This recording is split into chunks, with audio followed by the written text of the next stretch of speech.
제가 가드 사람 오베데돔의 집에서 석 달을 있었는데 여호와께서 오베데돔과 그 온 집에 복을 주시니라. 아멘. 할렐루야. 아멘. 오늘도 최고의 능력으로 승리를 거두게 하시는 주님을 의지합니다. 아멘. 이제 아주 따뜻하고 완연한 봄날이 되었습니다. 이 귀한 날씨와 같이 또 우리의 믿음과 신앙의 삶 가운데도 성령님의 햇살과 같은 인도하심이 있게 되기를 주의 이름으로 축원드립니다. 자, 오늘 하나님께서 저와 여러분에게 주시는 말씀 사무엘하 6장 9절에서 11절의 말씀을 중심으로 주님을 거룩하게 모셔드리라 라는 제목으로 함께 은혜를 나누고자 합니다. 자, 다 같이 선포합니다. 주님을 거룩하게 모셔드려라. 아멘. 할렐루야. 자, 인체는 우주의 축소판이다 라고 하는 말이 있습니다.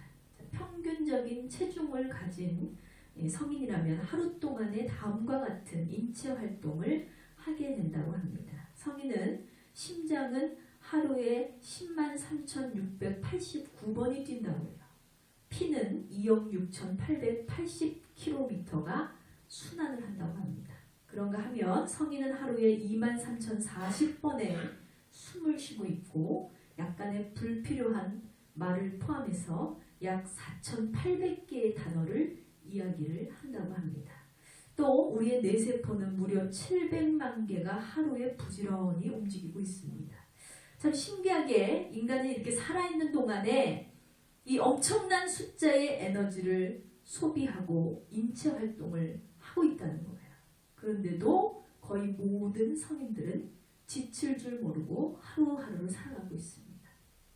그래서 우리가 이렇게 피곤함을 모른 채 활동을 하게 되는데 이 모든 것이 우리의 인체 구석구석을 가장 완전하게 창조하신 창조주 하나님의 능력임을 믿으시기 바랍니다. 아멘. 경이로우신 하나님의 섭리예요. 아멘. 인간을 그저 그냥 진흙으로 바꿨다가 만드신 게 아니라 하나님께서는 다 우리의 인체를 하나하나 구석구석 세밀하게 그렇게 만드셨다는 거예요. 그런데 이렇게 많은 인체 활동을 우리가 하고 있지만 우리의 이런 많은 세포가 하루에도 끊임없이 순환이 되고 있지만 그 속에서 우리의 세포가 하나님을 찬양하는 시간이 얼마나 되느냐. 그것이 중요한 거죠. 우리가 하나님을 바라보는 시간이 얼마나 되느냐. 하나님을 경외하지 못하고 살아간다면 우리의 신체를 지으시고 우리의 인체를 주관하시는 하나님, 그 하나님 앞에 우리가 감사히 나아가지 못한다면 우리는 정말 얼마나 불효막심한 자들입니까? 그래서 우리가 생명이 있는 동안에 주님을 바라보기를 힘쓰며 또 우리의 삶 가운데 주님을 찬양하며 살아가게 될 때에 주님께서 우리의 인생을 환한 빛으로 인도해 주실 줄 믿습니다. 자, 오늘 본문의 말씀이 사무엘하는 이스라엘의 초대 왕 이 사울이 하나님 앞에 범죄를 했잖아요. 하나님의 뜻을 어기고 나를 왕으로 세워주신 하나님 앞에 교만을 앞세웠어요. 그래서 그가 범죄함으로 하나님께서 끌어내리셔서 패망을 했습니다. 그 다음에 하나님께서는 겸손의 왕 다윗을 왕으로 세워주셨어요. 이 다윗이 왕이 되는 배경이 그려지고 있는 것이 바로 사무엘 하의 이 배경의 내용입니다. 사울은 왕이 되고 자신의 능력이 생기고요. 권세가 생기자 그는 자신의 올챙이적 생각을 하지 못했다는 거예요. 내가 어리석었을 때, 미련했을 때, 아무것도 아닐 때에 그때를 기억하지 못하고 굉장히 교만해졌어요. 그래서 날이 갈수록 교만해지는 그 사울을 하나님께서는 한탄하셨습니다. 악의 온갖 모양은 다 드러내는 그를 하나님께서는 그 높은 왕의 자리에서 끌어내셨다는 거예요. 그러나 다윗은 겸손히 하나님을 믿고 범사에 오직 하나님만을 의지하고 살았기 때문에 그는 새 왕으로 인침을 받게 됩니다. 그리고 그런 다윗의 인생을 하나님께서는 가장 아름답고 보배롭게 이끌어 주셨다는 것입니다. 그래서 하나님의 도우심으로 이스라엘은요 다윗의 손아귀에서 가장 안정적으로 이제 발전하고 있었어요. 국내외적으로 안정적으로 하나님을 의지하는 왕에 의해서 안정적으로 자리를 잡아가고 있었습니다. 그러나 다윗은 하나님의 법, 곧 모세의 십계명으로 불리우는 법궤를 당시 수도였던 예루살렘으로 옮기자고 했어요. 그런데 하나님의 언약궤를 예루살렘 성으로 모셔오는 과정에서 생긴 이 저주와 축복의 사건, 그것이 바로 오늘 우리가 읽은 본문의 말씀입니다. 자, 오늘 본문의 말씀을 통해서 하나님께서 저와 여러분에게 주시는 생명의 메시지를 들을 때에 모든 은혜와 축복 그리고 지혜와 깨달음이 우리 안에 풍성히 일어나게 되기를 주의 이름으로 축원드립니다. 자, 하나님 첫 번째 주시는 메시지는요, 믿음으로 모셔드려라 합니다. 다 같이 선포합니다. 믿음으로 모셔드려라. 아멘. 자, 9절에서 10절의 말씀을 봅니다. 다윗이 그날에 여호와를 두려워하여 가로되 여호와의 궤가 어찌 내게로 오리요 하고 여호와의 궤를 옮겨 다윗성 자기에게로 메어가기를 즐겨하지 아니하고 치우쳐 가드 사람 오베데돔의 집으로 메어간지라 했습니다. 자, 다윗은요, 하나님의 언약궤를 모셔드리는 데 있어서 말씀을 의지하기보다는 자기의 감정에 치우쳤어요. 다른 것이 아니라 정말 그가 무수히 많은 고난이 다윗 앞에 있었습니다. 정말 그동안 무수히 많은 환난이 다윗의 앞길을 가로막고 있었어요. 그런데 그 모든 고난의 역경을 뚫고 하나님의 은혜로 다윗이 여기까지 온 거예요. 그 은혜가 얼마나 큰지. 하나님께서는 적은 그냥 양을 치던 목동에 불과했던 나를 여기까지 인도하셨다는 거예요. 그래서 연약한 자를 들어 사용하셔서 왕위로 세우시고 그 감동이 너무나 감사했기 때문에 그 감정에 사로잡혔어요. 여기까지만 비춰봤을 때는 그는 하나님께 감사하는 자였습니다. 하나님의 은혜를 깨달은 자였습니다. 하나님 앞에 겸손한 자였기 때문에 이 감정들이 전혀 나쁠 것이 없었다는 거예요. 그래서 다윗은 생각하기를 하나님을 경외하는 내 마음, 이것을 어떻게 표현하면 좋을까? 하나님의 법궤를 예루살렘 성전으로 모셔야겠다라는 생각을 하게 됐어요. 그래서 하나님을 위해서 내가 뭔가 하고 싶다는 의욕이 앞서기 시작했습니다. 그런데 신하인 우사가 그 순간 죽었어요. 그래서 하나님을 향한 순수한 열정, 이 열정이 사그라들기 시작했습니다. 그러다 보니까 이 감정이 다 누그러들었어요. 그러다 보니까 언약궤를 다윗성으로 메고 가고 싶은 마음이 다 식어져 버렸어요. 하나님에 대한 열정, 또 하나님을 사모하는 그 마음, 그 축복이 임하기 전에는 반드시 여러분 사탄이 개입을 하게 되어 있습니다. 그 마음을 빼앗아가고요, 우리의 믿음을 무너뜨리고요, 그런 일들이 일어난다는 거예요. 이것이 바로 하나님의 일을 하면서도 성령님보다 내 감정과 내 계획과 내 의로 앞선 자들, 그런 자들이라면 누구나 겪게 되는 아주 디테일한 신앙의 파도임을 믿으시기 바랍니다. 여러분 기억하셔야 돼요. 반드시 축복이 오기 전에, 반드시 하나님의 일을 하기 전에는 사탄의 시험이 찾아옵니다.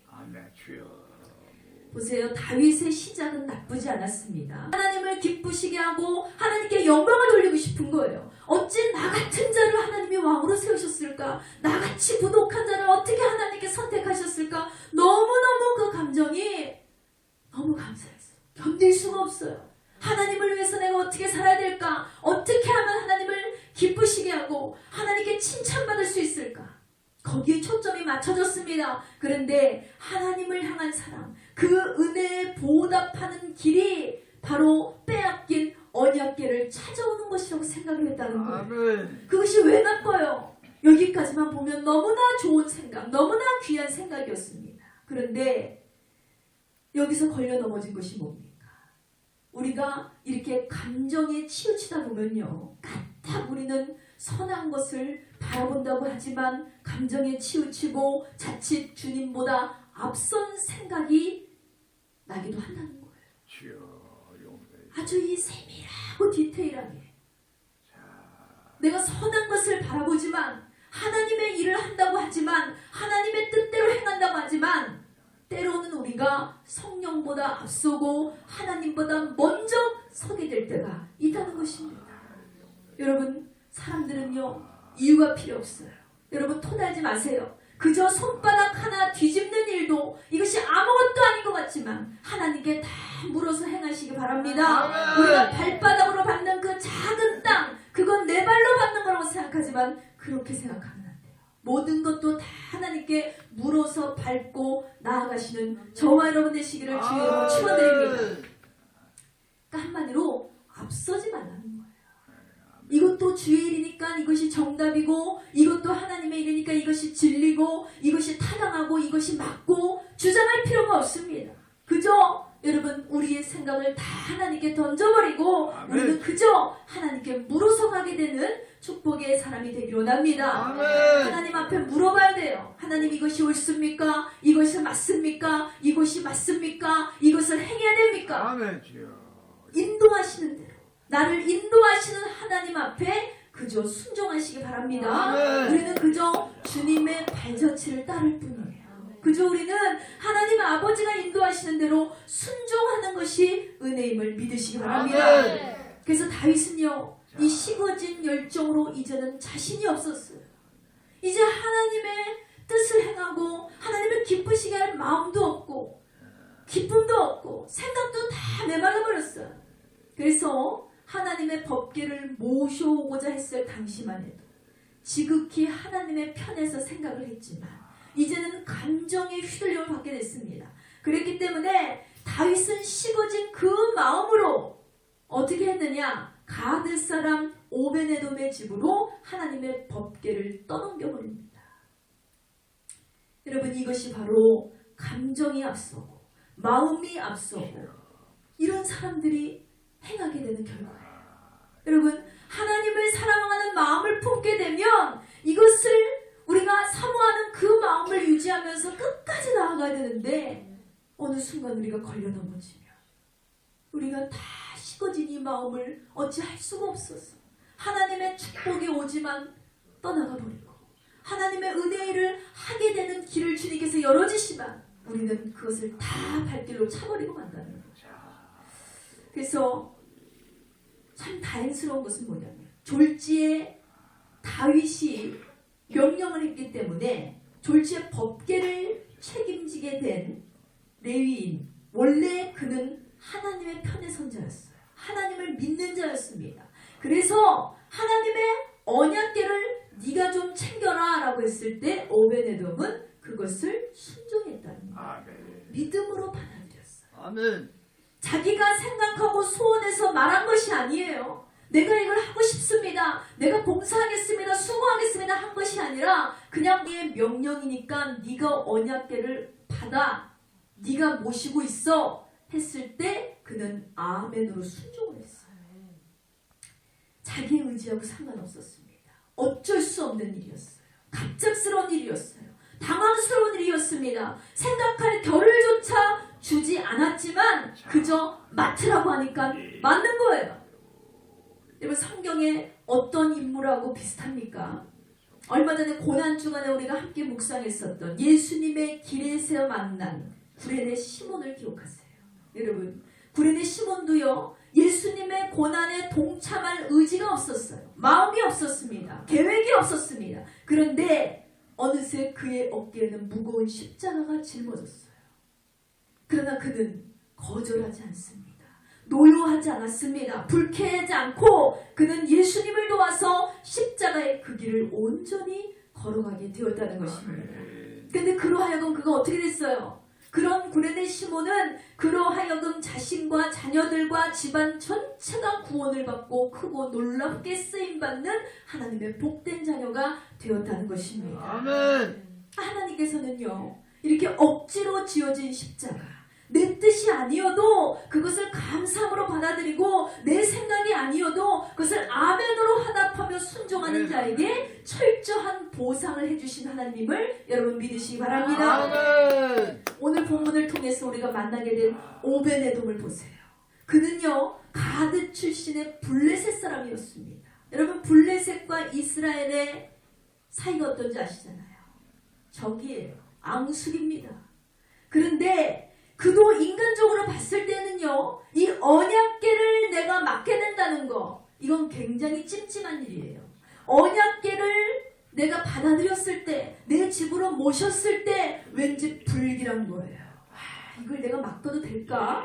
내가 이것을 맡아도 될까? 두려운 마음이 생겼을 거예요. 그래서 그는 충분히 거절할 수도 있었습니다. 그런데 하나님의 사람은요, 이렇게 하나님의 사람은 떠맡게 됐을 때에도 그것을 다 하나님의 뜻으로 받아들인다는 게 있습니다. 이것을 다 믿음으로 생각하는 거예요. 할렐루야. 이것이 진정으로 복받는 사람임을 기억하시기 바랍니다. 진정 영의 축복을 받은 사람은요, 무슨 일을 만나도 다 하나님의 뜻이구나, 하나님의 은혜구나, 아멘 아멘 아멘 아멘으로 순종하는 거예요. 여러분, 늘상 말씀드리지만 좋을 때 좋다고 웃는 거 누가 못해요.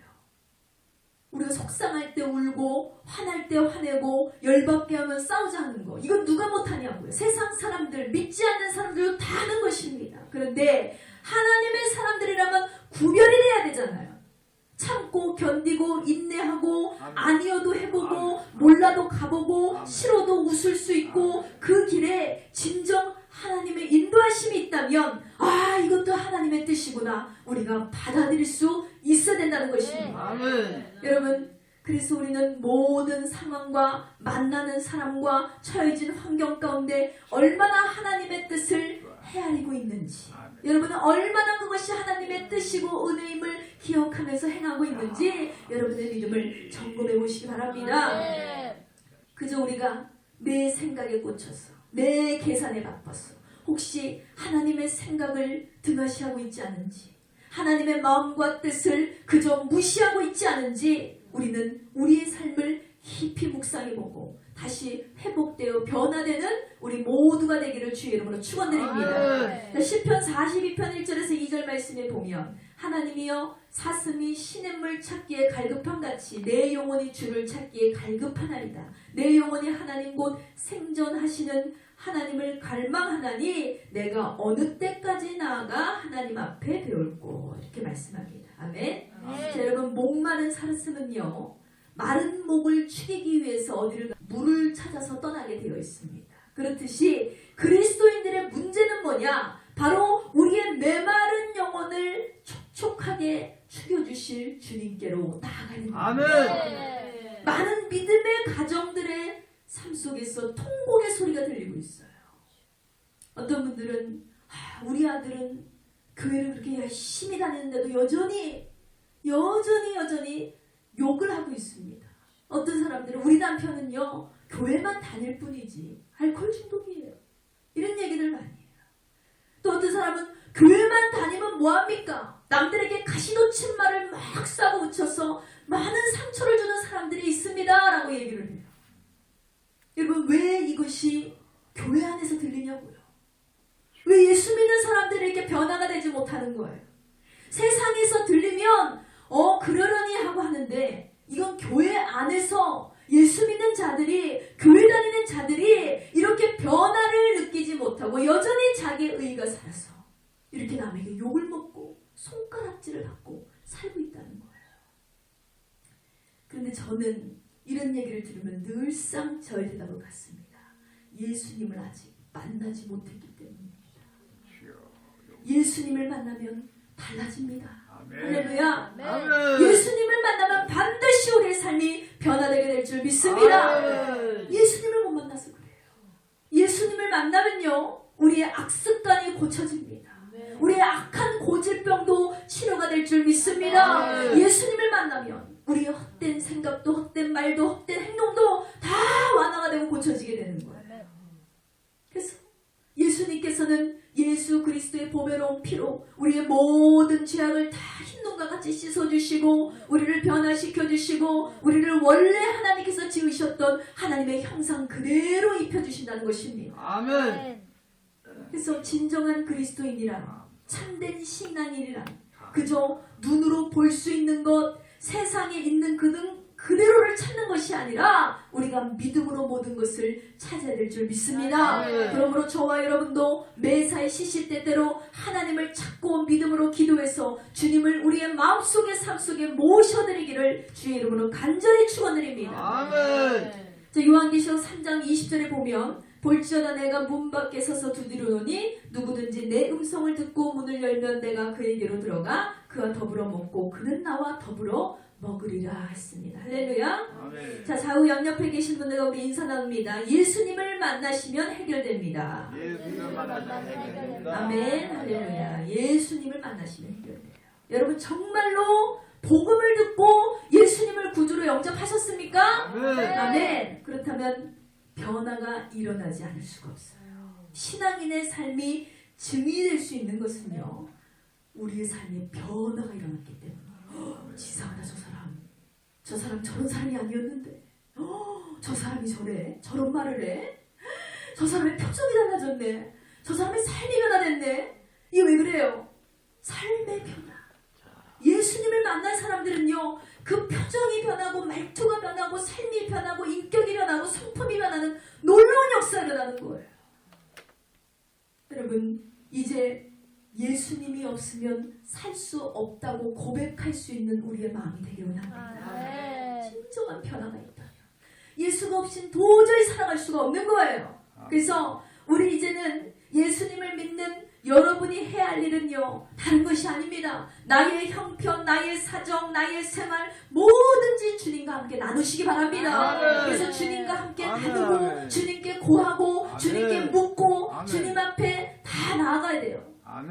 그러려면 어떻게 해야 돼요? 내 마음속에 예수님을 모셔드려야 된다는 거예요. 우리가 예수님을 영접한다는 것은요, 단순히 우리의 어려움에 대해서 해결해달라고 투정 부리는 것이 아니에요. 하나님 내 해결하세요. 하나님 내 문제 고치세요. 내 질병 고치세요. 이것이 아니에요. 그거는 당연하게 따라오는 축복입니다. 우리가 예수를 믿는다는 것은, 이제는 믿는 성도들이 하나님 앞에 나아간다는 것은 주님의 즐거움에도 동참하게 되는 거예요. 주님 앞에 초청을 받게 되는 거예요. 그리고 주님의 일에도 기꺼이 참여하게 되는 놀라운 영광 가운데 서게 된다는 사실을 믿으시기 바랍니다. 그러므로 사랑하는 성도 여러분들, 우리가 정말 하나님 앞에 감사해야 될 것은요, 하나님께서 여러분을 선택하셨어요. 그리고 여러분을 구원하시기로 작정을 하셨습니다.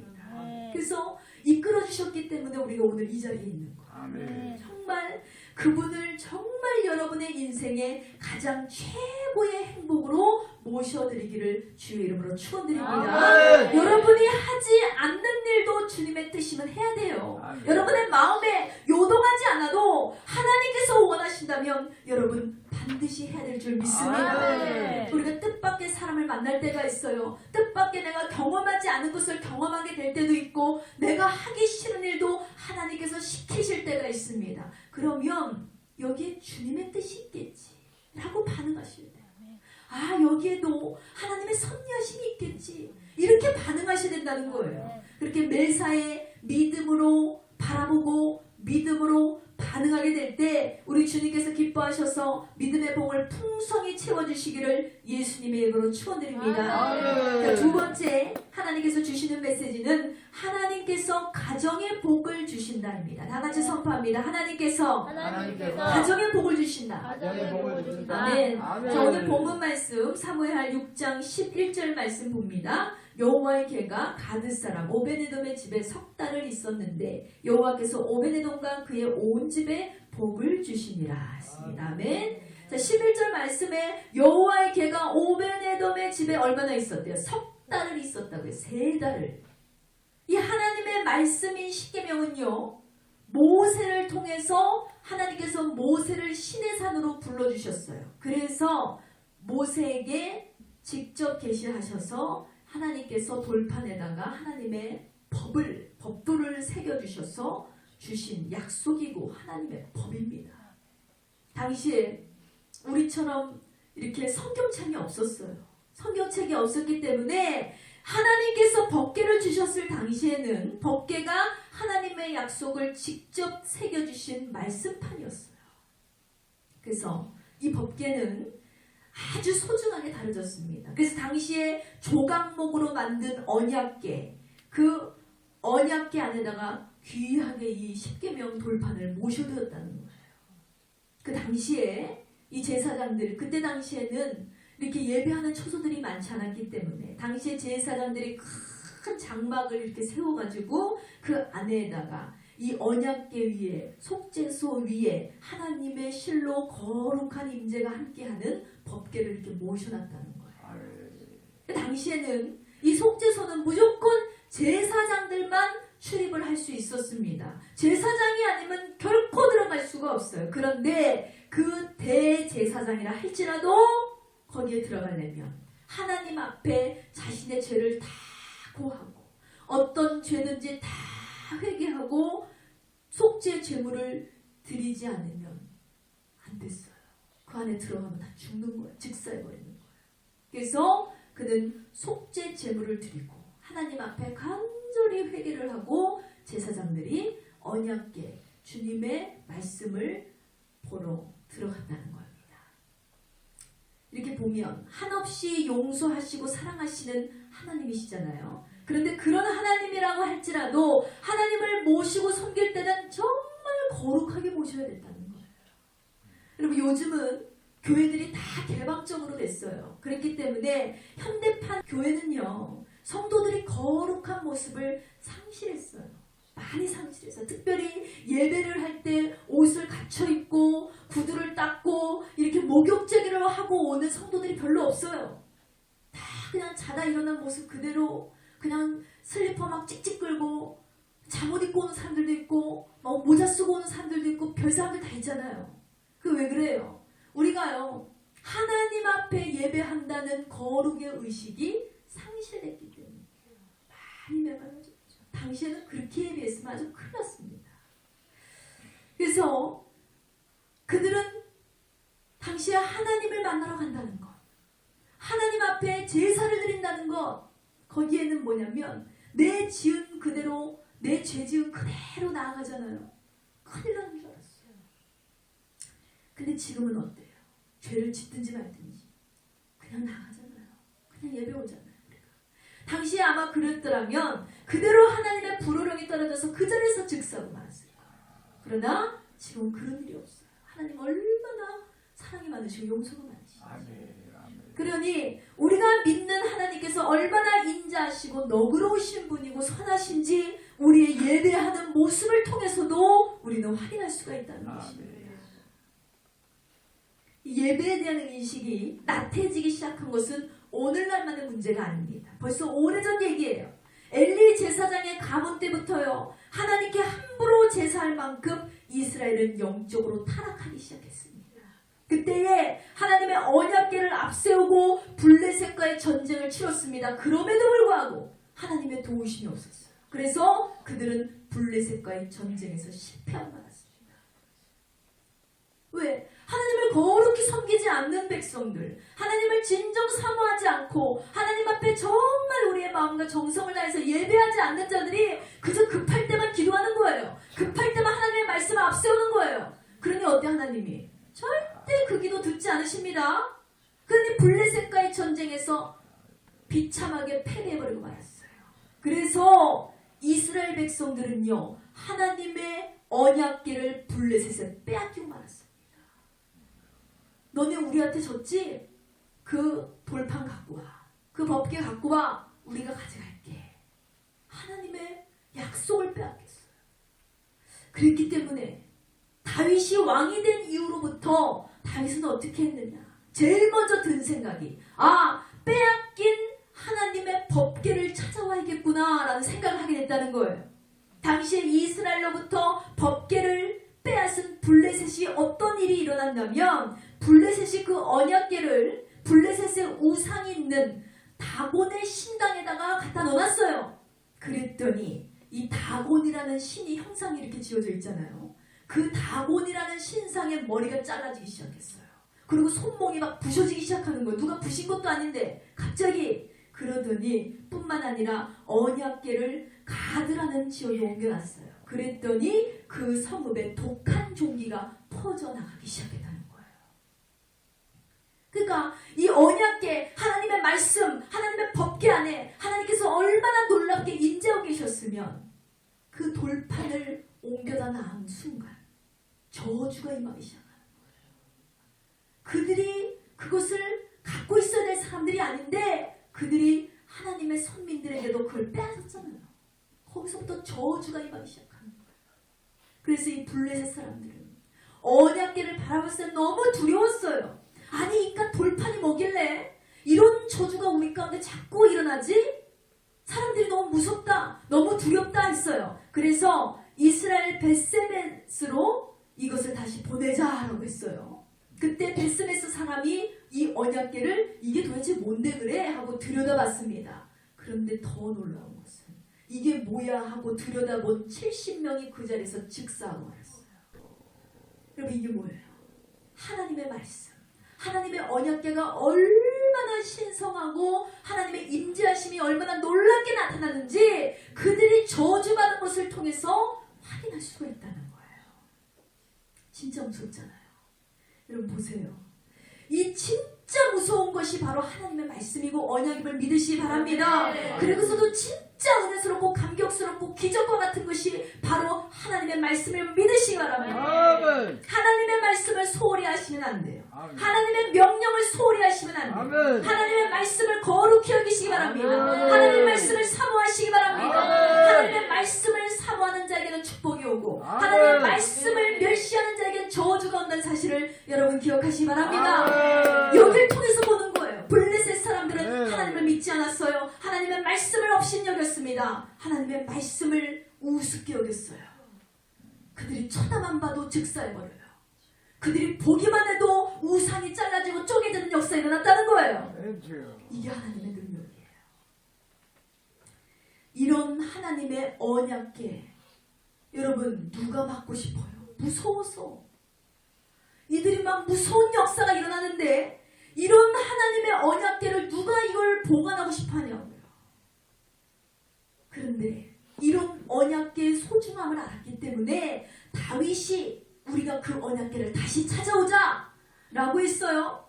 그런데 보세요. 찾아오는 길에 다윗의 신하 우사가 언약궤를 잘못 손댔더니 그도 저주를 받아서 그 자리에서 즉사해버리고 말았어요. 그러니까 다윗이 왜 마음에 실망이 되고 하나님에 대한 열정이 누그러들었느냐.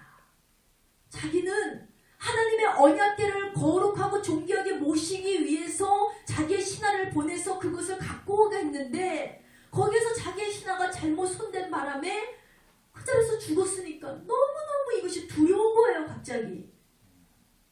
그래서 이 언약궤를 어떻게 했느냐. 다윗이 오베네도 블레셋 사람 오베네도의 집으로 그냥 보내버렸어요. 그런데 또 여러분 오베네도의 입장을 생각해 보세요. 지금 블레셋 사람들이 다 죽고 난리가 난 이 와중에 이 오베데돔이 자기가 그 언약궤를 내 집으로 모셔드리라는 왕의 명령이 떨어졌는데 와 죽을 놈이시죠. 내가 이거 잘못 손댔다가 죽는 거예요. 내가 이거 잘못 손댔다가 큰일 나는 거예요. 그런데 오베데돔의 집에 왔으니 오베데돔의 집에 사람들이 어땠어요? 완전 이런 공포 자체예요. 온 집안이 긴장을 했겠죠. 오베데돔부터 그의 자손들 어린아이들까지도 이 언약궤를 모심에 있어서 정말 주의를 기울여야 했다는 것입니다.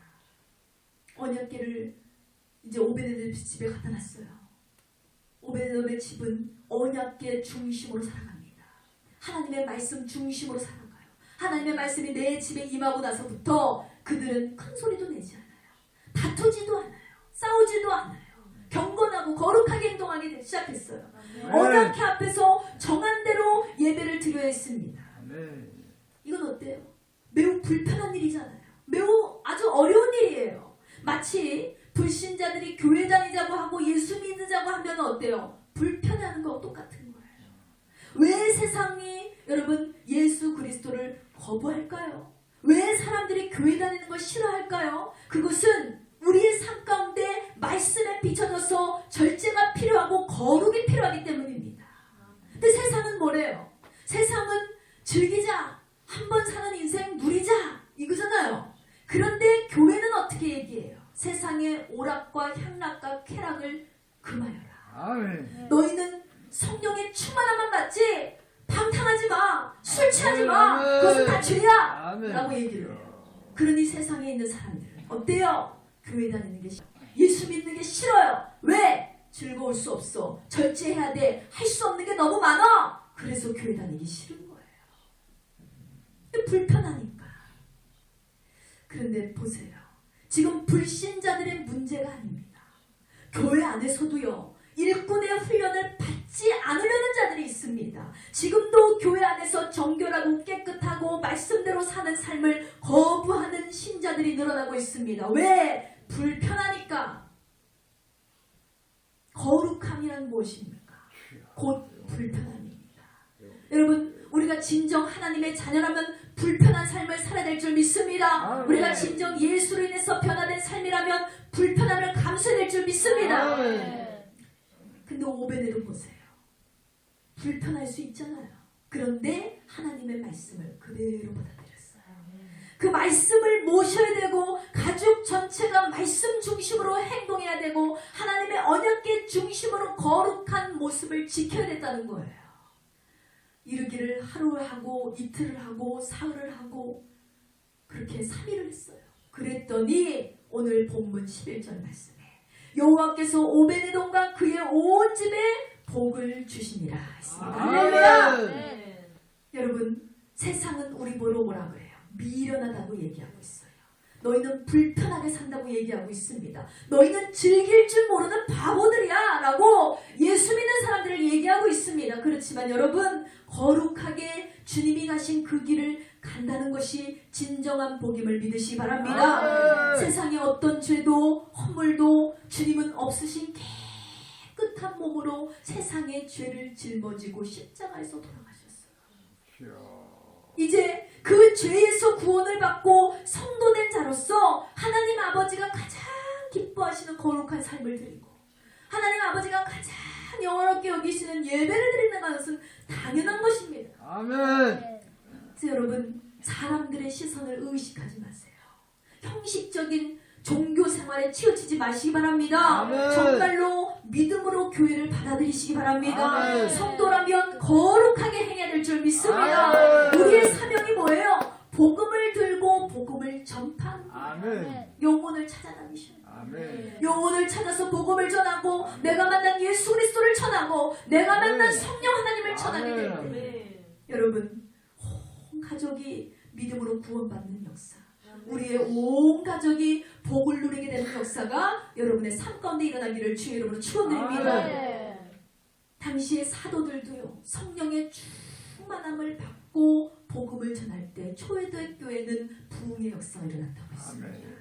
은을 받는 자들이 이제까지 집착했던 것은 재물이었어요. 세상의 명예였습니다. 세상의 자랑이었습니다. 그런데 그것을 다 내려놓고 그들이 예수 그리스도를 전하는 삶을 살아가게 될 때에 진정한 삶의 부흥이 일어나게 됐다는 거예요. 아멘. 이 아나니와 삽비라 부부를 보세요. 그들은요, 복음을 듣고 은혜를 받았지만 재물이 그들의 눈앞에 막아버렸어요. 그래서 은혜를 받고 하나님에 대한 열정이 있었지만 막상 땅을 팔고 재물이 눈앞에 있으니까 하나님 앞에 내놓기로 작정했던 것이 마음이 흔들리기 시작해요. 그래서 땅을 팔자 부부의 마음이 변해버렸어요. 땅을 딱 팔았더니 돈이 눈앞에 있거든요. 하나님께 이거 작정해서 내가 드리기로 했는데 왠지 아까워요. 왠지 마음이 불편해지기 시작했어요. 그래서 그들은 땅값에 얼마를 감춰놓고 베드로 사도 앞에 내놓습니다. 이것이 전부예요. 그랬더니 베드로 사도가 이것이 진짜 전부냐? 너희가 땅을 판 이것이 전부냐? 하나님께 약속한 돈이 이게 전부냐? 라고 물었어요. 그런데 전부입니다 했어요. 그랬더니 어떻게 됐어요? 아나니아와 삽비라는 그 자리에서 즉사해서 죽어버렸어요. 맞아. 아멘. 여러분, 거짓말한 것이 문제가 아니에요. 하나님께서 처벌하신 이유가 뭘까요? 그들의 마음의 변질이에요. 마음이 변질됐다는 거예요. 하나님을 향한 마음, 하나님을 향한 열정, 하나님의 말씀, 약속, 이것을 무시했기 때문에 그렇습니다. 내 마음대로, 좋으면 좋을 때대로, 또 안 좋으면 안 좋을 때대로 그대로 변질되는 것이 신앙이 아니에요. 여러분, 하나님께서는요, 우리가 죄를 지었다 할지라도 우리가 회개하면 용서해 주시는 진정한 좋으신 분임을 믿으시기 바랍니다. 아멘. 그러나 하나님 앞에 죄를 고백하지 않고 하나님 앞에 정성껏 마음을 연락하지 않고 우리가 하나님의 말씀을 무시하면 어떻게 돼요? 반드시 하나님 앞에 심판을 받게 되어 있습니다.